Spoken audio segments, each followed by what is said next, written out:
40 años trabajando por quienes la padecen. Le invitamos a celebrar estos 40 años asistiendo al primer Congreso de Discapacidad Cognitiva Intelectual. Participarán Miguel Ángel Verdugo de España, María Elena Márquez de México, Gloria del Río de Colombia y otros destacados conferencistas. Informes 368-3599 y en cedesnid.org.co. Fundación Cedesnid, transformando el mundo.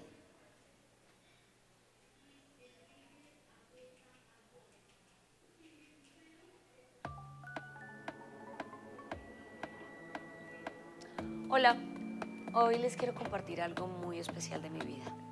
Soy parte de una maravillosa fundación de la que les quiero contar. Cedesnid. Porque hablar de Cedesnid es hablar de inclusión social. Las personas en situación de discapacidad cognitiva o mental son quizás las más vulnerables dentro de los grupos vulnerables. Muchas de ellas, además de su condición, han sido víctimas de discriminación social. ¿Y qué hace Cedesnid? Restituye los derechos de personas en situación de discapacidad en alta vulnerabilidad. ¿Qué quiere decir eso? A través de una oferta de terapia integral, lo que hacemos es restituir los derechos de estas personas, hacerlas actores sociales, sujetos de derechos, pero sobre todo velamos porque esos derechos, ese respeto sean constantes y no solamente dentro de la fundación, sino en el entorno inmediato de interacción, tanto social como cultural de los usuarios. La discapacidad, como señala acertadamente la Organización Mundial de la Salud, es un fenómeno complejo que refleja la interacción entre las características del organismo humano y las características de la sociedad en la que vive. Por eso, en Cedesnid, romper las barreras sociales de exclusión es nuestro principal enfoque de trabajo. Con tu apoyo, seguiremos construyendo sueños con la discapacidad. ¡Anímate! Tu aporte los hará realidad.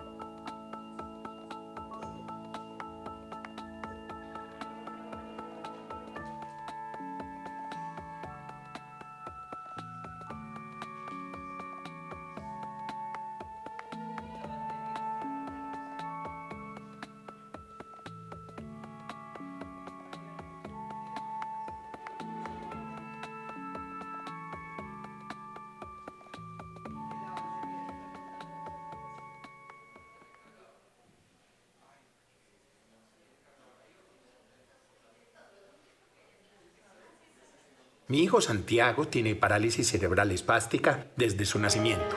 Su discapacidad cognitiva es leve y moderada y aunque no camina, su independencia y valor como ser humano todos los días se fortalecen. Gracias a la Fundación Cedesnid, recibe atención terapéutica especializada con profesionales en múltiples áreas de la salud. Fundación Cedesnid, transformando el mundo con alegría. www.cedesnid.org.co 368-3599 Bogotá.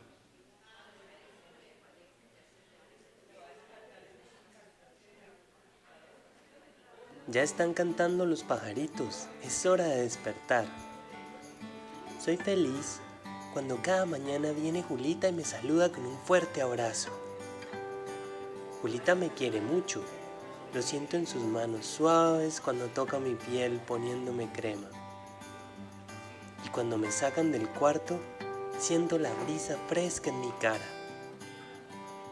Mi discapacidad no me permite hablar, pero Julita sabe cuando estoy feliz. Ella dice que lo puede ver en mis ojos. Ya siento el olor del pan recién horneado. Mis compañeros de la panadería ya terminaron el pan para nosotros. Me encanta cuando me dan el pan calentico, es muy rico. Todo lo que se hace aquí se hace con amor, porque el amor nace cada día en Cedesnid.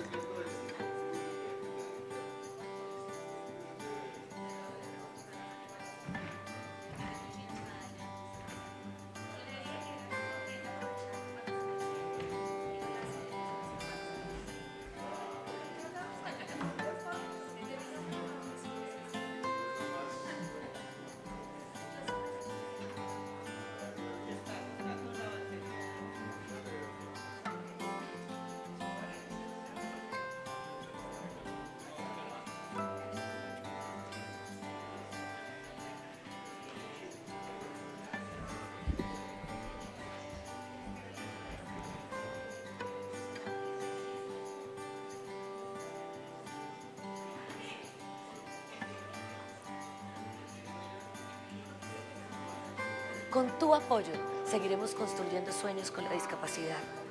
Anímate, tu aporte los hará realidad.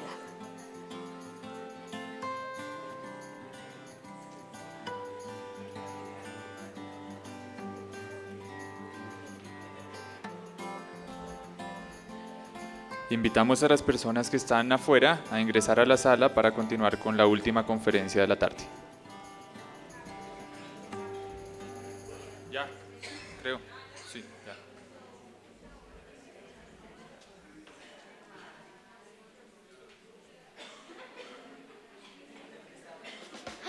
Ya salió el sol, me quiero divertir. La manera como yo soy no me permite ir al colegio, pero aquí puedo cultivar mis alimentos y ver cómo crecen los frijolitos que tanto me gustan. Hay tantas cosas que puedo hacer en esta que es mi casa grande y mi única familia. Después de la huerta, me gusta compartir con mis amigos en la piscina. Hacemos ejercicio y jugamos. Cada día que pasa es un gran día para mí. Porque el amor nace cada día en Cedesnir.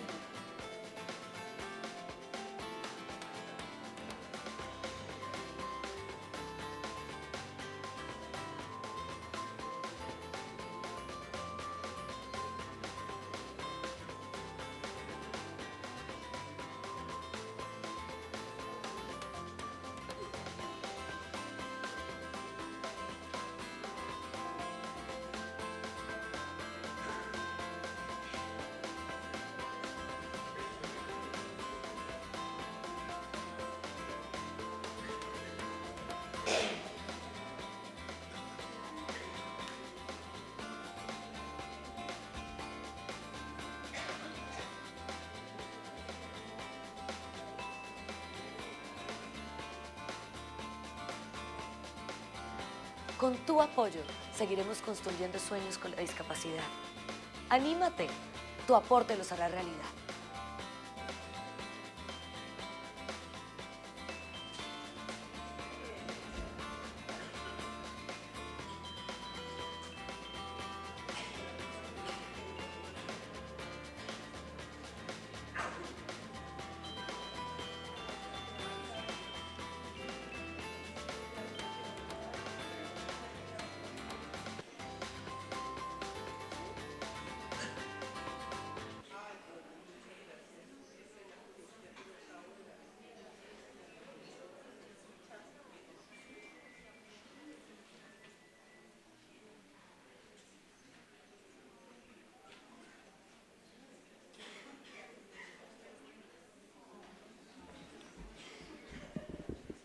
Los voy a invitar a prepararnos para recibir a la doctora Isabel Cristina Puerta Lopera con su conferencia Prevalencia de la discapacidad cognitiva en adolescentes con trastorno disocial de la conducta. La doctora Puerta es psicóloga, magíster en neuropsicología, especialista en terapia cognitiva, especialista en psicología jurídica y doctora en psicología. Actualmente cursa una especialización en gestión educativa. Se desempeña actualmente como vicerrectora de investigaciones de la Fundación Universitaria Luis Amigó y es investigadora senior de Colciencias.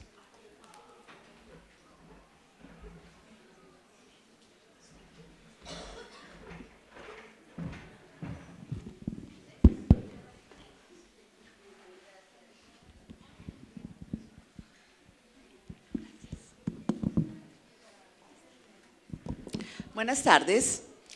Bueno, entonces en los próximos minutos un tema que para nosotros sigue siendo una pasión y es hablar del trastorno disocial de la conducta.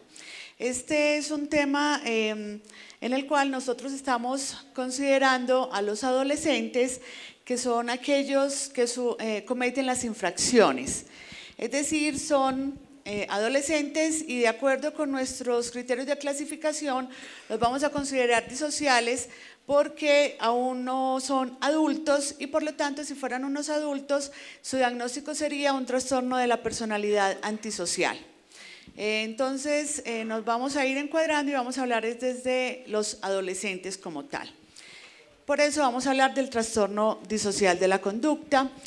Los resultados que aquí se les van a presentar forman parte de unas investigaciones que se han realizado en el grupo de neurociencias de la Universidad de Antioquia en Medellín y el grupo de neuropsicología de conducta de la Universidad de San Buenaventura, también en la ciudad de Medellín.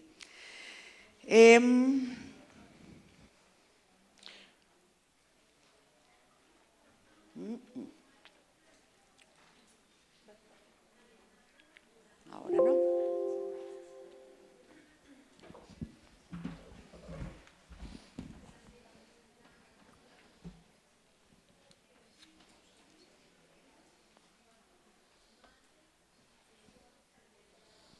Bueno, entonces el primer tema que les voy a trabajar es el tema del trastorno disocial de la conducta. Aquí con respecto, ahora nosotros, ustedes saben que tenemos una clasificación que es el manual de psiquiatría para hacer los diferentes diagnósticos y que lo conocemos como el DSM. Estamos en este momento en el DSM-5. Esta investigación fue trabajada con el DSM-4TR, la revisión. ¿Qué nos encontramos? Entre el diagnóstico del trastorno disocial de la conducta que teníamos previamente y el diagnóstico que tenemos ya que hacer actualmente, sigue conservando todos los mismos criterios, pero actualmente se le adiciona uno que consideramos muy importante, que tiene que ver con lo que es la cognición social. De alguna manera, lo que vamos a encontrar, y que si bien así no lo teníamos denominado previamente, pues hacia estos resultados es que siempre se ha apuntado.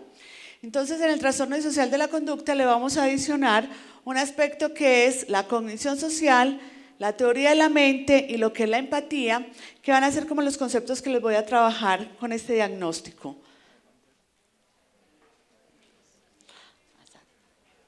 Muy bien. Entonces, cuando nosotros hablamos de la cognición social, estamos hablando entonces de unas habilidades tanto cognitivas como conductuales y emocionales, que son necesarias para que nosotros podamos relacionarnos con los demás. A eso, con esto vamos a hablar de lo que es la cognición social. En otras palabras, va a ser fácilmente tratar de colocarnos en el lugar del otro. Conocer tanto desde sus emociones, ponernos en ese lugar del otro y poder nosotros anticiparnos a las conductas de los demás. Allí es lo que es lo que le vamos a adicionar al trastorno disocial de la conducta en el diagnóstico actualmente. Tenemos entonces varias dimensiones de la cognición social. Tenemos aquí 4 dimensiones. Una primera de ellas que va a ser la emocional, que es la capacidad de reconocer las emociones de las demás personas, que tengamos la capacidad de reconocer el afecto y el estado de ánimo y que podamos hacer una inferencia de las emociones en otros y uno mismo. Aquí hablamos entonces de la cognición social en la dimensión emocional. Tenemos la otra dimensión que es la percepción social, que es la interpretación de indicadores sociales de otras personas y que tengamos la capacidad de juzgar a los demás según sus características tanto físicas como sociales. La dimensión de conocimiento social que nos permite a nosotros comprender los roles sociales y que podamos entender las reglas de conducta según los lugares y situaciones sociales. Y una última dimensión que sería la teoría de la mente, que hace referencia a la capacidad de inferir las intenciones y las creencias de los otros para explicar y predecir todas sus conductas. En otras palabras, si nosotros hablamos de la cognición social y que les acabo de mencionar que es uno de los criterios adicionales para el diagnóstico del trastorno disocial de la conducta, pues vamos a considerar que una de las grandes dificultades que se tienen es una alteración en la cognición social de estos jóvenes adolescentes. Por lo tanto, van a tener dificultades, bien sean reconocer las emociones en ellos o en otros, tienen dificultades para interpretar todas estas señas sociales de las demás personas, tienen dificultades para comprender estos roles sociales, para ellos entender esas reglas de conducta que hay que hacer en determinadas situaciones y lugares en particular, y por supuesto tendrán dificultades para inferir en las intenciones y las creencias de los otros, que puedan explicar y predecir sus conductas. Entonces, este es un aspecto actualmente muy importante para tener en cuenta en el diagnóstico como tal. Les manifestaba que había un aspecto importante allí también que tendría que ver con la empatía, y tenemos una empatía que la podemos denominar cognitiva y una afectiva.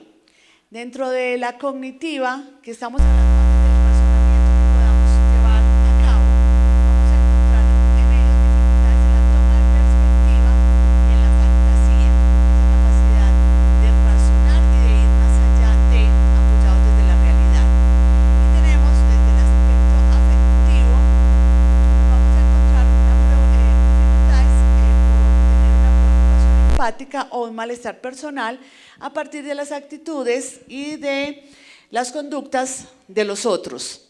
Por lo tanto, estos jóvenes que se van a caracterizar porque van a tener dificultades en la empatía de tener la perspectiva del otro y de poder tener una preocupación por el otro o de poder comprender un malestar que se pueda generar en la otra persona.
O generando malestar, bien sea en sí mismo, en la persona o en los demás. Entonces nosotros no podemos considerar que el trastorno de personalidad antisocial surge después de los 18 años, porque este forma parte de un cuadro de los adultos, sino que obviamente debe tener toda una historia que es la que lo va a ir a llevar para que este pueda aparecer. Cuando se han hecho las investigaciones con respecto al trastorno por déficit de atención con hiperactividad, uno de los resultados que se han obtenido es, primero hay una, ya lo vamos a mirar y lo ampliamos, hay una carga genética importante. Posterior a esa carga genética, tener unos antecedentes familiares importantes sobre un trastorno de la conducta, nos vamos a encontrar a unos niños que cuando nacen son considerados niños difíciles, decimos que son niños con temperamento difícil. Hay niños que nacen y su temperamento es mucho más tranquilo.